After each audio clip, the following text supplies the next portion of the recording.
Okay, we're back. It's been a while. I think Ryan just called it. I think we've been out better part of a month. We put some stuff in the can, and then we took a little break. Been in the lab working on some things as a team.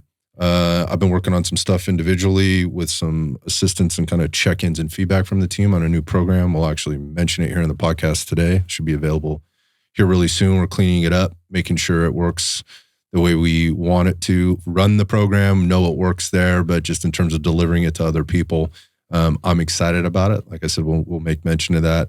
Similar but different to some things that we've done. And one of the things that we're focused on in that program is balancing volume and intensity, which should be balanced in any program. But and interestingly, I think we've talked about that, these topics or those variables before on the show. But I talk to folks out there, and we're having these conversations. And there's lots of different. I would say there's levels in this, right? And the level or the depth of conversation you can go with folks. And I get the opportunity to talk to some awesome coaches that work with some amazing like athletes or individuals that do different things. And I'm always trying to exchange notes and pick their brain on stuff. And so we get into that volume intensity. It's like, hey, how do I manage this? Like, in a 3-day-a-week program, a 4-day-a-week program, a 7-day-a-week program, or people are managing their programs on the weeks. They don't necessarily need to be managed on weeks. You may have an 8-day training cycle, right? That gets managed over 10 days, right? But people are trying to find like the right answer and get all the puzzle pieces put together. And so one of the questions that comes up, and we get this one a lot when people are like, hey, well, I'm really trying to put on muscle. And we ask like, okay, well, let's talk about your training volume. So we're talking about hypertrophy. That is just building muscle mass. Ask about training volume. And they start to get into reps and sets, and we start to talk about stuff, and they know what they're doing per workout, but they don't know what they're doing over the course of a period of time. Like how much volume, that is the total work that's been done, has been done over, whatever period of weeks, months, even years. And then at the same time, like, how did you match that with intensity? So like, how hard were the sets, right? So of all the reps and sets you did, how many of those sets were actually hard sets? Because that matters when we're talking about volume. Mm-hmm. So the question came up, and that is like, well, how much how much volume do I actually need to put on muscle? And it's an interesting question, and there's some things to talk about here. So I thought we'd dig into that and took some notes just to make sure we're staying on track today. Again, this is one of those things where there's a lot of research on this, and whenever you're reading research, and again, that term even has become a little bit. What's the word I'm looking for? Watered down. I don't know. Yeah, like what is the research? You Googled it, or I did some research. You dug into the strength and conditioning journals and the peer-reviewed studies and things like that. And then, at what level do you actually understand that stuff, or did you get this from Muscle and Fiction magazine, or come from YouTube or whatever? And it's not to say any of that stuff is bad or wrong. It's just there's a lot of mixed messages and signals out there. But going back to the research part of it, it's like, who is actually being researched, right? And who was the study done? How long was it done for? That's a whole other topic I would actually like to get into with you guys. When we look at how strength and conditioning research is done, and then what people do with that research and take it into application. Maybe this is sort of giving away the next topic, and that a lot of it is flawed, very flawed. Yeah. Because when you take it into application, you recognize that it doesn't work.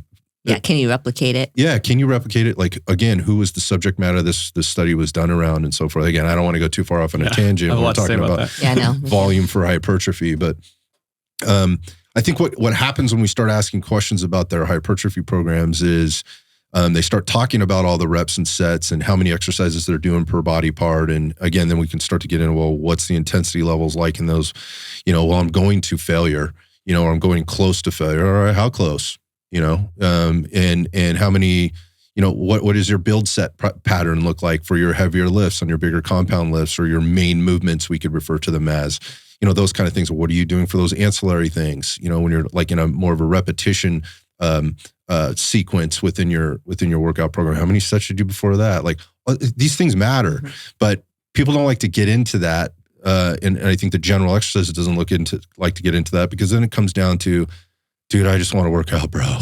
Like, do I really need to know all this? I'm like, no, you don't need to know it all. But like, if you're going to put the time in, and I see you're working hard and you're inquisitive and you're asking questions, like this is stuff that you want to be aware of. And good coaches and good programming will build this in to the program, but it's only good as the individual that's doing it and the consistency and the commitment that they made to that program and sticking to it. But obviously there's execution of this. So what we find a lot of times is junk volume. It's just extra reps and sets that you're probably not getting a ton out of. And, when we say the term junk volume, I think people have heard that before, but they might not actually understand what that means. Yeah. So let's define it. Let's define what junk volume kind of is. I mean, how would you guys define it in simplest terms? Well, to define junk volume, I think it's important to define basically what is appropriate volume, or meaning what's like effective stimulus. Right. And so we're seeing, I think a lot of the data now, even there's all the nuance of the test subjects and all that stuff, is for an adaptive response for hypertrophy, for something that is anabolic, a set to be anabolic, there needs to be some regard to its proximity to failure, right? And there is some data of like getting all the way to failure, but there can be benefits to even going 5 reps, as far as 5 reps away from failure. But there needs to be some proximity to failure, so it's a hard working set. So defining that as a hardworking set, junk volume would be any set that does not meet those parameters. So either a set that the load was not challenging enough, or the volume was off, or even if it was a challenging load, but you could have done way more volume with that load. If it's not meeting those parameters of some proximity to failure, that is junk volume. Yeah, basically what we're trying to do is like induce an adaptation. Yes. And get that muscle to grow. Okay, Ryan. So I hear what you're saying as far as proximity to failure, but so what do you call your build sets? I mean, those are literally, in my mind, like a build set. That should not be equated in your total volume. A build set should be with the intention of it's warming your body up, warming up your central nervous system. It's a great way to practice the exercise with low risk, but it's not equated in your total volume. So if let's say you're doing 5 sets, but but 3 of those are working sets, those are hard stimulating sets, and those first 2 sets are build sets with like 60, 80%. Not taking proximity to failure, though you don't count all 5 of those sets as your total working volume. You would count those 3 working sets as your total working volume when you're equating this for the week or whatever with your coach. When your coach is prescribing a 4x5 or whatever, those 4 sets are stimulating sets, not counting those 2 build sets. Yeah, there's a couple nuanced pieces there too, because you see a lot of program where like a 5x5 program is an example. Like it doesn't start right until you've reached your working your working intensity for that first 5 reps on that first set, right? So what did you do to build up to that? And that needs to be managed, and that's something that it doesn't get talked about a lot. And we can talk more about that later. But to that point, like that is very important, because you got this program sitting in front of you, and it's been prescribed on doing a 5x5 today. And how long did it take you to actually get into the quote unquote hard set, right? Because to your point, like if you use those first 2 sets of 5 as build sets, well, then you're only getting 3, and that volume doesn't equate the same, right? So that's something to be aware of. And then what do those build sets look like later in your workout, right? Like as you're moving from your main lifts, maybe more into your more auxiliary, ancillary type repetition, higher volume or higher rep count sets into your work. Like, do you really need? For example, I did a barbell back squat, and then later in my workout, I'm going to be doing a Bulgarian split squat, right, to add additional volume without the same level of intensity, the same amount of load. Like, do I need to go through 2 build sets to get to my working sets in the Bulgarian split squat if I've already just taxed myself over there at the squat rack for a 5x5, right? That doesn't make a lot of sense. Should I practice? Should I get up there, get myself set up, get my, my box set up, my bench set up or whatever? Absolutely. And might I put a little load in that? Absolutely. But that doesn't count. How much time am I spending, and how much quote unquote junk volume am I using or is being, is stacking up in my workout sessions that don't matter, right? That are quite effectively, I guess, taking away from the time that I have, the efficiency that I have. And you might feel good doing it. And I'm not going to take anything away from that. I'm just saying, like, it's probably not helping you with your goal if we've got a defined goal of I'm trying to put on muscle and strength here. So muscle was the hypertrophy was the topic, but it accounts for strength as well. Like, what are we really doing here? So the question that you're sort of, I think, alluding to is, so how close to failure do I actually need to be in order to grow muscle mass? Yeah. So this thing, I think when you look at it, there's some nuance to this, but basically evidence suggests that like for your bigger compound movements, you could be a little further away from failure on those bigger compound movements. Again, I use the barbell back squat as an example. We can kind of stick with that one. You could be maybe in the range of like 5 reps in reserve kind of area and still get some kind of anabolic response from that. And, but for like the smaller body parts, like your isolated type movements, you might need to get maybe a little closer to failure in order to do that. There's going to be some nuance to that, and there's going to be some individuality things based on that or that are tied to that. And we'll talk about that a little bit. But I think that's the $1 million question. Like, well, exactly what should it be? Right. And there's no way to exactly measure that. There's a lot of studies that have tried to exactly measure that and then publish those. And then people try to exactly build their programs around that kind of stuff. But there's some considerations here. Yeah, as far as the variables. So one of the variables would be, how long have you been training? What's your training age? How long away have you been, or how long has it been since you have recently been involved in a program? Yeah. So that's going to matter. Yeah. So I think the 2 biggest things to take into consideration are these, and I think this is science based, but at the same time, people aren't going to like the answer because one of them you have zero control over, and that's the first thing, which is genetics. Some are more genetically predisposed to maybe doing less work in terms of total volume to get a similar or greater result than somebody that might have to use more volume to elicit the same type of response. Yeah, you might not like that because now you're like, well, I don't know how to measure that exactly. That's something that you learn over time, right? Through consistency and constant real application of good practice, right? And good fundamentals. You can learn this about yourself, but to simply come out and say like, oh, my genetics suck because it's so hard for me to put on muscle. Well, that might be very true, but how are we measuring that? Well, and there is some interesting, there's been a couple studies based on too that women and a lot of times can actually handle more volume, and so you could infer that they might require more volume to get the same amount of stimulus muscle growth, which actually women can, pound for pound still build as much muscle as men in regards to their frame, but they may require more volume where a man, they may not need as much volume, but maybe they need to push the intensity envelope. So there's definitely that individual component, and that can be from like what's your ethnic background to what gender, things like that. Lots of individual things. Yeah. So, but genetics, when we boil it down, is what DNA. DNA is what we're talking about there, and that's something you don't have control over. The other thing you do have control over, this would be the second factor next to genetics, would be your previous training volumes. For sure. So this speaks more to the training age. Like, what have you been doing? How much do you have under your belt? That is something obviously you do have control over, and you need to think about before entering into a program or choosing a prescription of reps, sets, total volume, intensities, and things like that as you're going in. And I think a lot of people I want to get big, bro. So I'm going to pick the bodybuilder program, right? That was written by bodybuilder, Joe, who has 20 years of experience under his belt, or 15 years under his belt, where he's been lifting and working with other athletes that have similar or close, very similar type histories. So those folks are going to be in a much different situation than, say, somebody who is maybe 1 to 2, maybe 1 to 3 years into their lifting program. And people are listening to that, go, wow, dude, I've been lifting heavy, for the last year. Bro, you're a baby in this. Like your body is still going through a ton of adaptation, both neurologically and physiological adaptations.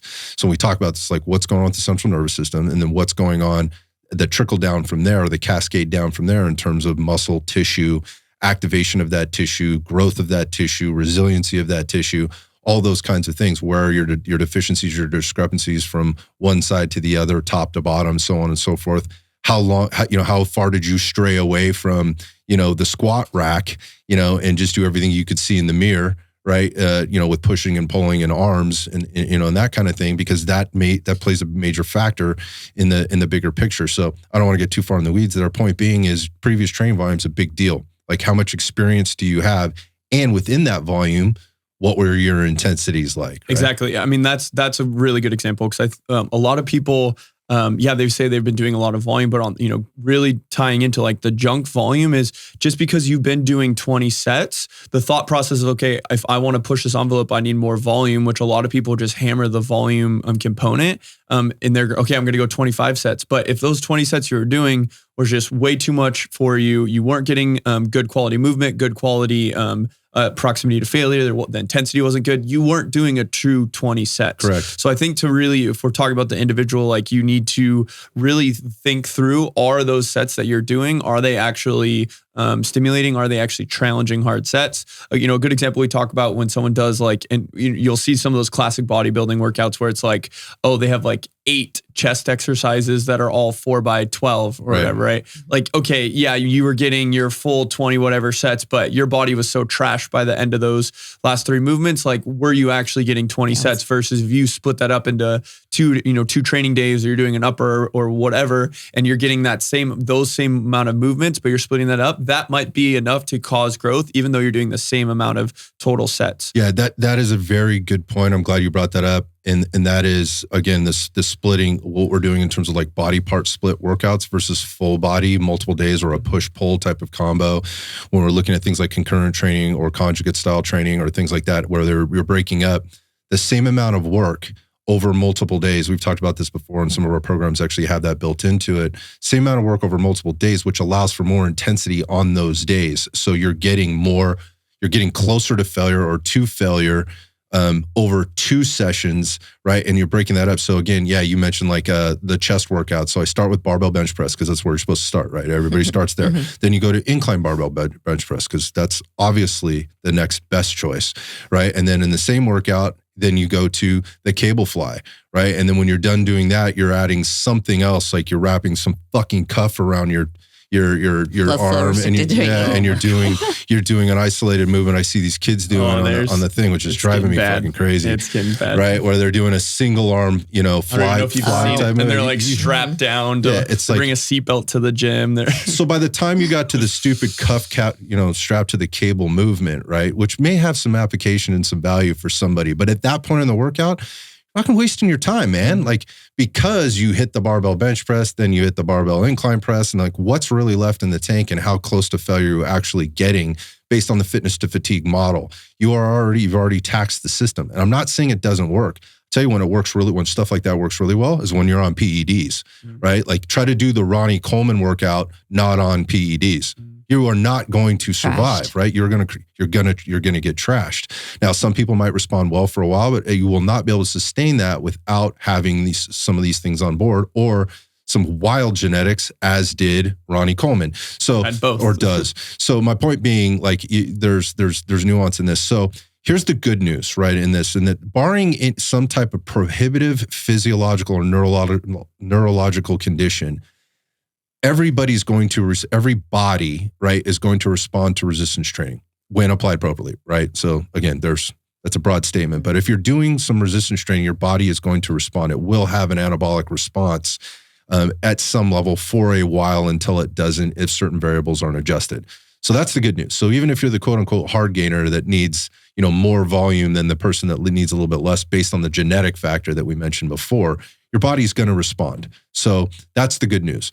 But however, some people, and we sort of mentioned this, are going to need higher volumes to get the same response as somebody that may need lower volumes to get the same response based on those 2 factors. Again, based on what your previous training volume and intensity has looked like, as well as your genetics.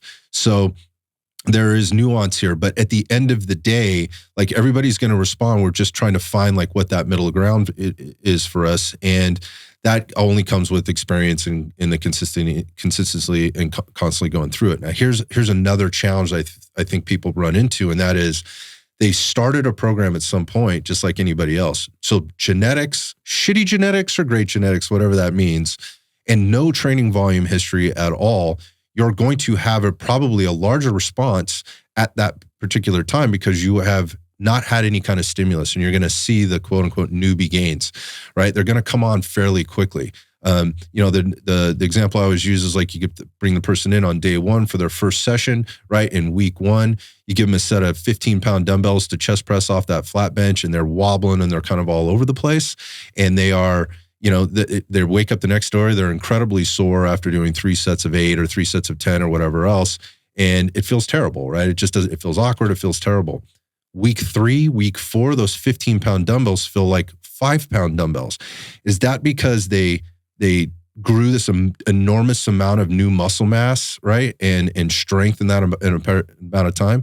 Yeah, the strength increased. Why? Because you had a neurological adaptation. Your body started to switch on what it needed to switch on. There's some coordination principles that are going on there, and everything's getting a little bit more efficient. And that's what's happening in that first 2 years of training. So you're building this efficiency, building training volume, right? And you're getting the newbie gains. So again, the challenge I think people run into is just running back to where they saw the most amount of increase and the most amount of gains. And then they get to this point where they plateau and they're like, this isn't working anymore. And so the answer must be more, do more volume. And I think that's the challenge. And this goes right back to the top of the conversation this is where the junk volume starts to show up. Well, and we've done a whole podcast basically on comparing like volume versus intensity. And really what you want to think about in your training is you're kind of balancing and you're ping-ponging of, okay, maybe I need to push a little bit more intensity. Maybe I need to push a little bit more volume. But where this discussion, so for that individual who's like really in their newbie, which really truthfully those first like 2 to 3 years, you're still in that kind of newbie phase, like neurologically, how to move weight, how to actually stimulate your body to do the exercise appropriately. Like that time is still in that newbie phase. Once you've really gone to that and you actually are maximizing your intensity, right? Whatever the volume is. So one of the things that we've seen is that you can have you can stimulate muscle growth with sets anywhere from I think the data recent is like 5 to 30 or 3 to 30 That's reps. Really broad range. Really, really broad range, which is good in a lot of ways. There's a lot of ways because it's so broad. There's a lot of ways to kind of mess that up and not find the sweet spot. But if you are really, really pushing your intensity, regardless of what the set is, what the reps are, but you're pushing as close to failure as you can. So you're basically as intense as you can manage. So if you're hitting, 3 sets of 6 and it's close to failure, this is where you can start to really, dial back and see where can I start to play with my volume. If I can't push my intensity more, now I can start to push my volume. And once you're equated what the intense effective sets were, what your volume for the week. So if you were actually hitting like 10 sets of a muscle group between the main lifts and the ancillary stuff, and you're getting, 10 effective sets, that's where you can start to look of one way to push the needle forward in a plateau is how can I add more sets? Okay, I'm going to go to 12 sets. I'm going to go to 13 sets, 14, 15. But really the percent you want to increase is you don't want to go from a very small percent to a real, if you've only been doing 5 working sets, you don't want to go all the way to 25. You really just need to climb forward like 10 to 20%, which that principle applies to a lot of training adaptations is increasing 10, 20.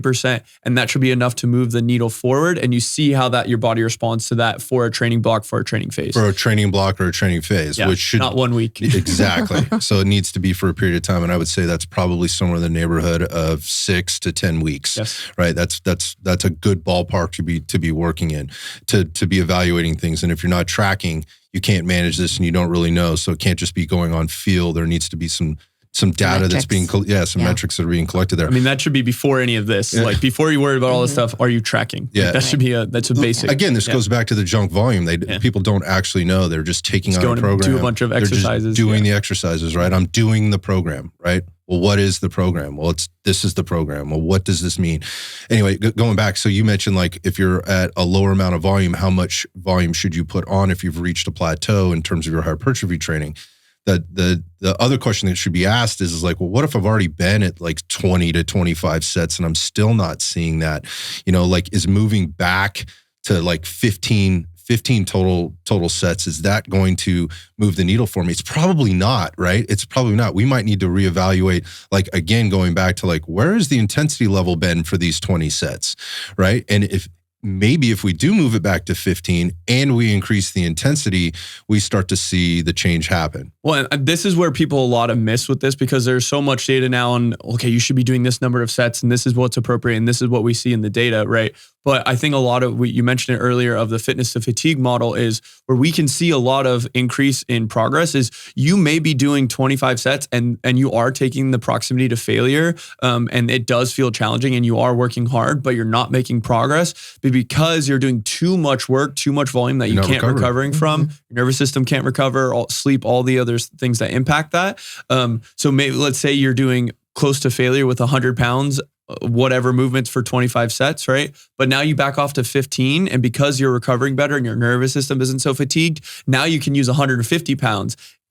As far as the feeling of the proximity to failure and the RIR you're using, it may be the exact same RIR, but the load is way more appropriate now because you're doing too much volume. So that's where like that balance of how much volume, how much intensity are you recovering from it? That's where I think people, they lose that nuance of what does this data say in this box of how do I apply, what's the appropriate sets to maximize my muscle gains? Okay, but then how do you apply that in the real world and how do you adjust that for the individual? And how do you also equate things like other stresses in life? A new kid, a new jobs, all these other things that can impact your recovery. It's not just this data point. Humans aren't just a data point. We are this ever-flowing, ever-changing individual that needs to be programmed and coached and updated throughout that. So really good point. I think again, it's the person that's been doing this a while that is now is asked this question, like how much volume do I really need to do? And so we're starting to get into kind of some of the nuance and the rabbit holes that exist in this conversation. It isn't as simple as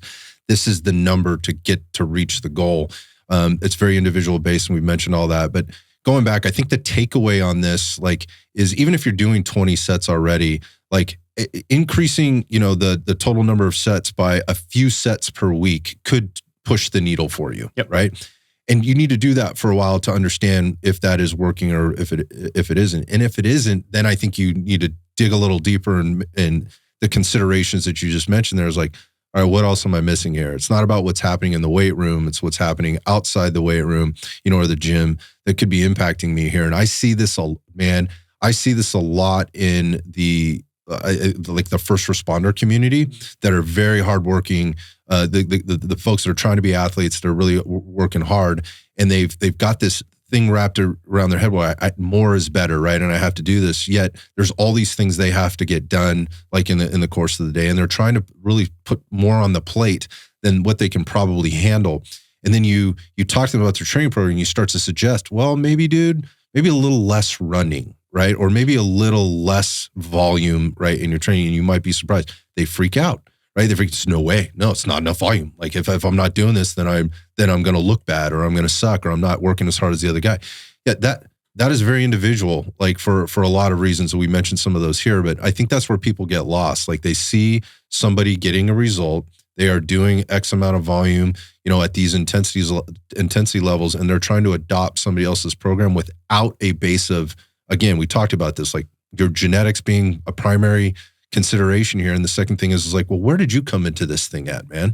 Where did you come into this thing? And how did you get into it? So was there some type of a ramp up, or did you just jump right back in, or jump right into it because that's what the team was doing, or that's what, I was told to do versus, stepping back and go, what's appropriate for me here? And I think that leads to the next thing is like, well, when you talk to coaches and they're building programs, it's not that the program's bad. It just might not be the right program for you. Exactly. And so that's on the consumer to understand that. Or if you're working with a coach, for you to work with your coach, it's on both the coach and the consumer for trying to understand. Let's take a step back. Let's do a little assessment here, like kind of where we're at, and what looks appropriate. The other thing that's really tough is when you're trying to deliver a program to the masses, like an online program or like an ongoing type of concurrent program, is like, how do we find the solution for 80% of the people, right? Because you can't just say this is the answer, right? There's going to be to hypertrophy or strength or capacity or, power. Like there's definitely a lot of known out there in terms of ranges, right? But a range is a range. It's not a perfect number. So you mean ranges as far as for hypertrophy? Correct. Yeah. So you think about things like Prilipin's chart, which for those coaches out there that are listening to this, they should know what that is. When we look at like the strength training side of things, like we've worked out kind of like what's the most effective number of reps and sets in a total workout block that's going to get you these gains for a certain period of time. Then how do you adjust those going forward as the plateauing or the leveling out starts to happen, and reapproach your training blocks a little bit differently based on where you are in a season or what your ultimate goal is or peak or whatever the case is. My point being is there's a lot of really good information out there. The problem is that everybody's reading into it and trying to cherry pick what might work best for them, and or just not fully understanding or comprehending exactly what that means for them. So again, like, you're building a program for the masses. How do you do this, right? How do you make this work? And we've been challenged the same way. Like, I want a program that fits everybody, but I know I can't do that, right? That's what personal training is what we do here. But we're building out programs. We're looking at, like, where's the most effective place to start within those ranges to kind of find the 80% solution. And so if people are looking to build hypertrophy and strength, like, how do you do that well for the 80%? So there's going to be that top 10% that's coming in with great genetics, high amount of previous training volume, good sound movement, fundamentals, movement patterns and things like that. They have a good awareness of their body, maybe their nutrition style, then maybe it's not. You got the bottom 10% that's never worked out before, or has just, tried something for a week, skipped to something else, just not done anything, tried something for a month and kind of been all over. Then you have those people in the middle that have dabbled a little bit, maybe have a little bit higher training age, plus 3 years or less, right? And are now just trying to find themselves into a groove where they're committed now. They've been consistent, right? But they have reached a point where they are not getting the return on investment that they're trying to make. How do you put that together? So I think it's the same for everybody, right? There needs to be some type of like a build-in process where you are being introduced or reintroduced to some movement patterns, right, that are going to matter. So when we're looking at hypertrophy, those are going to be the bigger movement patterns and some of the isolated movement patterns that we know work, right? I mean, we're just trying to keep that muscle under tension for that 20 sets or 15 sets or whatever it happens to be. So if you can't do that well, like, it doesn't matter how many reps and sets I get you. So I think when you're looking at building programs like we have, it's like, okay, what we do for the first 3 or 4 weeks of this thing is going to be really important. Like, let's just revisit some things. Let's introduce some things, expose some things, and give the person a little bit more awareness. You could call it an on-ramp if you want. I've heard that used quite a bit, but I think it's more of a, like, let's take a step back to take 3 steps forward, if that makes sense. That's something that a lot of people miss, and again, if we talk about like the data of volume and all that, it's always in this box of like someone's been doing the same number of exercises for, 2 years or whatever, and it's the exact same program. But a lot of where you can see gains in a new program is when you change and you're into a new block and the stimulus is slightly different. One, you're going to get a new stimulus because that stimulus is different, whatever the volume and intensity is, that as long, you're working hard. But really, when you get into a block where usually it's like a 6 to 8 week or 6 to 10 week kind of block, those first few, and when I do this myself, those first few weeks are kind of the on-ramp. You really need to figure out what loads are appropriate, what can you recover from, what really is you're close to failure on these exercises. And then when you're really thinking of like cashing in or getting the benefit from that program, are into those like 5, 6, 7 later weeks into that. And that's where you're really, really working hard. And that's where you're going to get the most progress in your strength and hypertrophy gains. It's not that every single week of your life, 360 is going to be always getting those sets, always getting to failure, always getting to that. There kind of is this ebb and flow of ramping up through the program, really cashing in on the program. Maybe there's a slight change to the program that's not a huge change, but enough stimulus, enough change to get some sort of novel stimulus. And then you ramp up again, you figure out where your intensity is. Now you know that your intensity is, I can hit 315 for 5, and that's my 2 RIR. And now I'm going to really push that these last 2 weeks, and I'm going to see if I can ramp that intensity up. And that's how you can kind of ebb and flow and manage all these things through recovery, through progress, but still making sure you're getting the max amount of gains that you can as an individual. Yeah. And the most important takeaway, I think, in that is just the ebb and flow. It's never linear. There's always going to be cycling a little bit of peaks and valleys. And ideally, as long as you're constantly sort of moving up after that valley, you move up a little bit higher than the previous peak. And like, what's a little versus what's a lot? Again, this goes back to the concept of individuality. But as long as you're moving over time in that direction, we should be calling that a win. And I think it's when people get into that valley for a little bit of time, they get really uncomfortable with it, and they start to make kind of weird decisions and assertions, and they do some different stuff. And oftentimes that's where frustration sets in, that's where overreaching sets in, and that's where injury sets in, or these, I hate this word, but we got to use it, like the dysfunction, right? And all of the things, right? The decision-making, right? The movement patterns, all of that stuff starts to creep in. So I have a question for you. So, we're talking about volume and we're talking about, progressing our training, but when you hit a plateau or you're in your valley, how long is too long to be in that plateau when you need to realize, oh, I need to change the stimulus. I need to increase the volume somehow? I mean, obviously, there's a very individual component. We've been saying that a lot, and we'll beat that dead horse. But I mean, truthfully, I think you need to be in a place for 3 to 4 weeks minimum to really see if you are plateauing. Why? Well, because you may just have an off week is a good example. Like people have an off week, like we talked about stresses of life. You didn't get sleep a few days. People come in all the time here and they're like, why am I way weaker? I'm doing like a third of the weight or 2/3 of the weight that I did last week. Undernourished. Right, undernourished. All these things that can impact that. So if you get that second try around and now you've managed all the other variables and you're at a more peak performance standpoint, right? And now you're really plateauing and you repeat that for several weeks, that's when you can start to actually get signals that, okay, I need to change my block, I need to change my stimulus.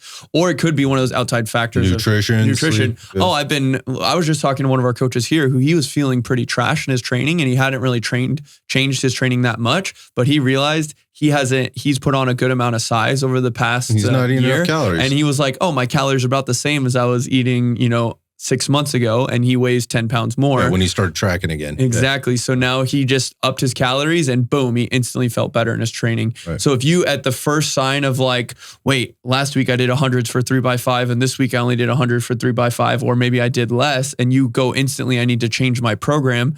You need hold your horses, be patient. We've talked about 3 years being, you're still a newbie in this, take time. The longer you're at this, you're willing to assess, wait, why am I feeling like this? Is this really a plateau, or are there factors that I'm not controlling that have an enormous impact on these things that so many people don't think about? Yeah. So they're going to the volume thing because I'm not gaining the muscle I want to, but there's all this other stuff. And I think it's important, there's very relevant that you brought this stuff up, because again, the topic is how much volume do I need to get to increase our hypertrophy or to elicit that on a regular basis?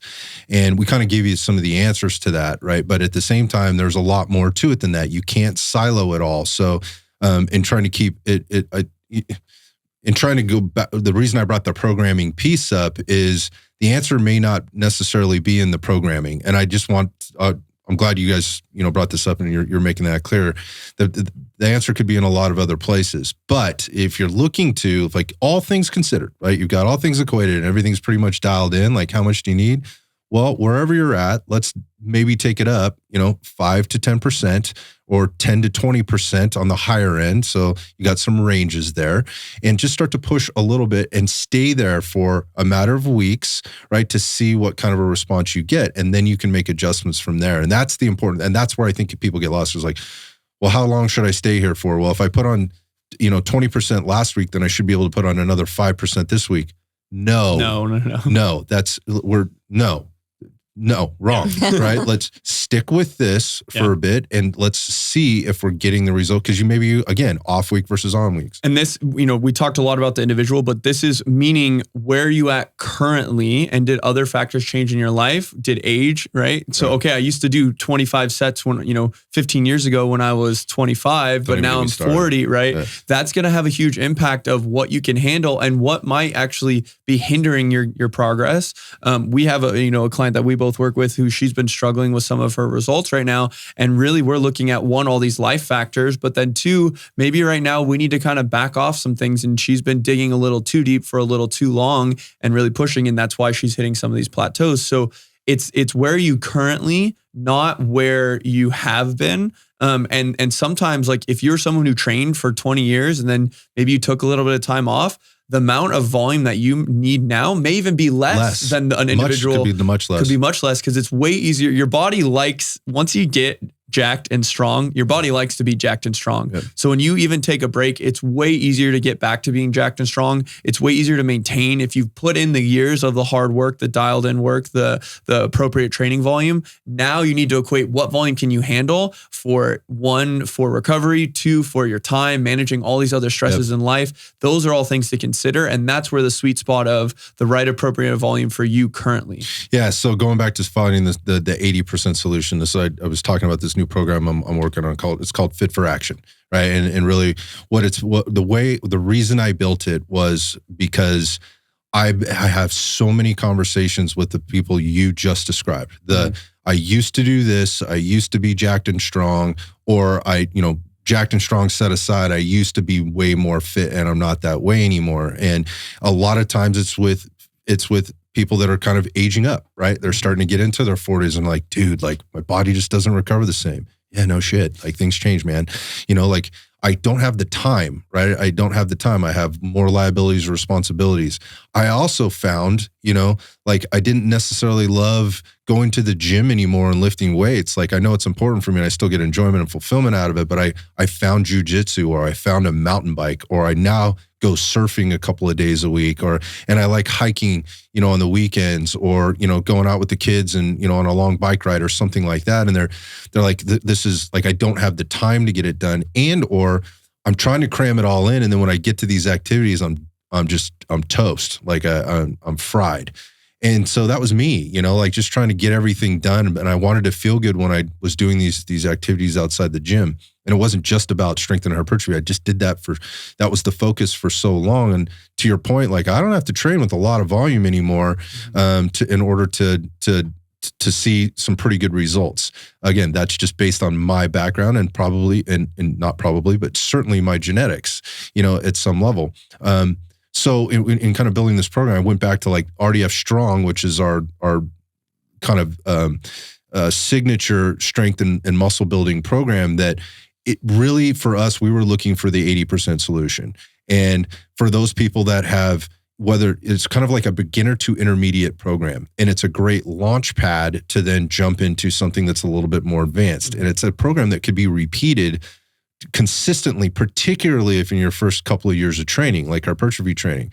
And the thing that we were trying to do there was introduce people to a lot of different type of exercise selection, right? So that they didn't have to worry about like just throwing more loads on the barbell back squat. It's like, hey, how do we stimulate, right, without annihilating, right? And at the same time, like manage this in like a 3 to 4 day a week program where people can actually handle it and get some enjoyment out of it while tracking, while seeing the results that they're getting, and then give them a platform to jump into something else. Like do a triathlon if that's what you want to do, go on the backpack trip, do the 5K that you'd never done before, whatever, build that baseline and give them some structure. We built Max after that, which was like the more power and strength based program, which was, again, you leapfrog right from strong into Max, and Max was similar, right? In that sense, it wasn't going crazy. When we're making people doing crazy plyometric stuff, we were adding power components in there, but we're not doing anything to beat that person up who literally is still inside their first 1 to 3 years of training, but also a great place for somebody that had been out of the game for a while to come back in and get reintroduced, start to build up training volume if they didn't have a lot of it, because it's all programmed in there. And then over time, like people had gone through that and they were finding themselves in pretty good shape and like, hey, I'm in pretty good shape. Like great shape. We've had some tremendous results in here, particularly on strong. That one I'm super proud of, because anybody that gets on that thing, they've always cycled it 2 to 3 times and they're like, dude, I've never been this strong and I've never done these types of movements before either. I didn't recognize the value in that when I was doing it. I hated it. But now, like, I recognize how this works for me. So coming full circle, we got some folks that are in really good shape and they're looking for something else. And they also do other things. They like to be active outside. They like training intensely, but they don't recover the same. They want to make sure they're hitting the right amount of volume and intensity in their exercises. So I mentioned this at the beginning, went back into the lab and I started working on some stuff like in things that I had been doing, utilizing with clients and recognizing that people in the space that I just mentioned kind of needed. And I'm stoked about it. It's a 4-day-a-week program. You could actually, if you had to miss a workout, you could chop off, work out the fourth workout of the week and know that you hit everything.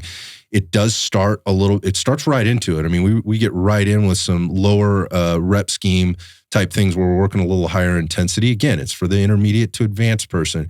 So they should have a pretty good, idea of where they're coming in, but it's hitting all the things. It's hitting strength. It's hitting power. It's hitting capacity. We built mobility in, right? We've built flexibility into the program. So when I say flexibility, I mean your ability to move it around during the week. So you do jujitsu on Tuesdays and Thursdays. Cool. Work those workouts around. There's 4 that you could get through. And again, if something happened, something sabotaged your training session, you could drop workout 4, right? If you needed to. Don't suggest that, right? The capacity sessions are not like, I'm not prescribing running, right? Like if you hate running, I did it for a long time. I don't enjoy it, right? So, but how do you build capacity without going out and spending, time on the road, beating yourself up or whatever? Like if you have access to any kind of equipment, whether it's like a medley workout where we're doing more body weight or lighter loaded stuff, where you have access to a skier or a rower or a bike erg, you can get some really good capacity work in a very condensed amount of time and see your CV output and capacity grow.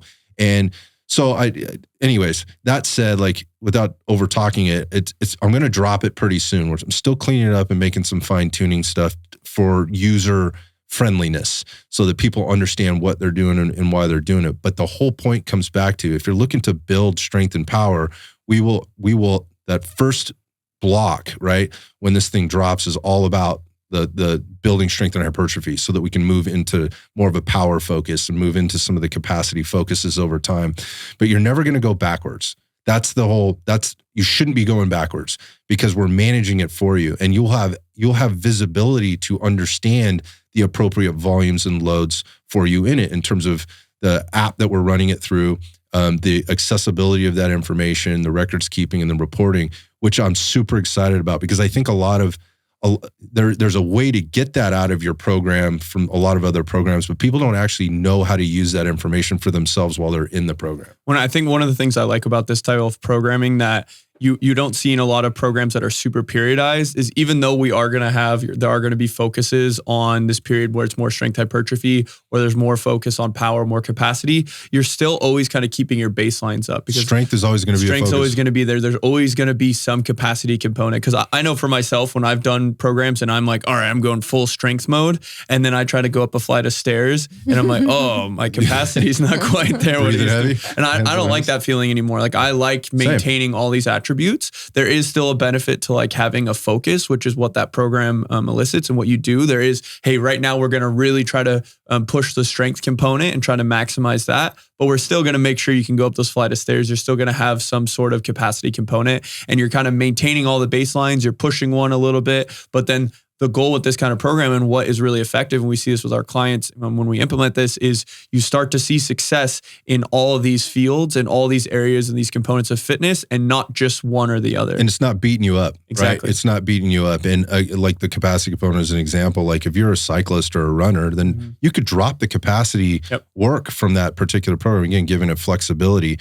And, you use your bike or your running or whatever it is that you're doing out there, as your capacity work, which was what I would suggest, right? And again, like if you're heavy into a training cycle or training season on your mountain bike or whatever it is, then drop workout 4, right? You're getting 3 good sessions a week. And that's what I've seen work best. And that's what I see some of the top coaches that I know out there that are working with some of the most elite athletes out there that also do other things. I'm not talking about NFL guys. I know those guys. I know some of those guys. I'm not talking about NHL guys. We know some of those guys, right? I'm not talking about like college strength and conditioning coaches. I'm talking about coaches that work with individuals that have a very broad skill set and need performance on demand, right? Maybe at a different level. And they are all looking at this going, look, man, these guys probably at this point in their careers or in their lives have tons of training volume underneath them, barring genetics and damage to bodies and things like that. They're looking at going, look, 3 days a week of strength training, 3 to 4 days is plenty. We can get it all done in that amount of time, the way we've organized it. And so going back to training volume, that is all very specifically programmed in there. And it's a lot of times it's a lot less than what people think. They see it and they're shocked, right? And there's pushback a lot of times because, no, man, I was doing like 30 sets, of everything back per body part back in the day. Yeah, dude, you're not that dude anymore. And you told me you need to be able to do these other things, or you want to do these other things, or you're feeling beat up. Like, again, taking a step back. So, well, the other thing with the program too, you're talking about, is putting it together. It's all very easily done within an hour. Correct. Right? Whereas if you're doing 30 sets per body part, I mean, you're generally in the gym for, 90 minutes or more. 100%. Look, I think that's one of the bigger challenges, right? For folks. Like, number one, they think they have to be there longer. And part of that is because they added all this volume in there, this junk volume in there that doesn't need to necessarily be in there, or they're not managing their intensities and their rest times and their tempos correctly. Like, all that stuff is there. You don't have to think about it. Like, I want you to think about it. Like, when you're in it, when you see it and you understand what you're doing, I worked really hard to make sure we're providing information along the way. You feel like you're being coached, and you have access to us, as always, with all our programs to help you work around stuff if you're missing a piece of equipment or you got a limitation or whatever else. But to your point, yeah, if you lopped off the conditioning components, they can be done in an hour or less. With the conditioning components, and what I mean by that is some of them are more like 45 to 50 minutes, and some of them are a little closer to an hour. One of them is a little closer to an hour, but you add the conditioning component, it's going to add somewhere in the neighborhood of about 10 to 20 minutes. That is all, right? And if you're doing that consistently, you can get a tremendous result in terms of gain. So not only hypertrophy, strength, power, but also capacity just needs to be managed correctly. And you don't have to be an expert to do it. You just, again, consistency and understanding some of the nuance for yourself, like where you fall into this game. I'm stoked about it. I'm excited to put exciting, it out. Yeah, it is exciting because I haven't written a program like that for anybody in a long time. I've been part of writing programs with some of the other folks I work with, but this one, and obviously with some of the clients that I have, but not one like this. We're going to kind of deliver it to the masses. I've been kind of holding back and holding out. I'm like, it's time. We're going to put this out. So that's going to be fun. In the meantime, though, before you see that, it'll come out probably in the next month here. We're recording this in September of 25. We'll see it here probably in the next 3 to 4 weeks. So if you're listening to this in the future, it's already there. If you're listening to this week, it's probably not, or this month, probably not. It's not going to be there yet. On the other hand, we still have RDF Strong, and if you're like, that one sounds a little intense for me, like this Fit for Action program might not be where I need to come in. That's why Strong is there, man. Yep. Go do that thing. Like, get back in the groove. It's a great one to get back in the groove. That one's easy to get right now. It is available. You can go to rdfstrong.com. When you get there, you can look at the program. It's a 16-week program, so it's 4 months.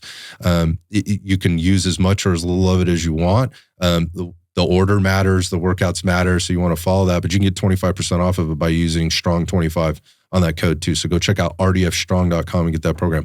In the meantime, I'm stoked as these podcasts are continuing again and we're starting to pick things up, that we're going to start to dig a little bit deeper into some of the deeper topics and handle this maybe a little bit more for the advanced user, because and tackle these issues that we see them running into, like this one today, like how much volume do I need to actually build strength, and hit the things that I think people are confused by. So stay tuned for that. I appreciate seeing you guys again. Thanks for joining me.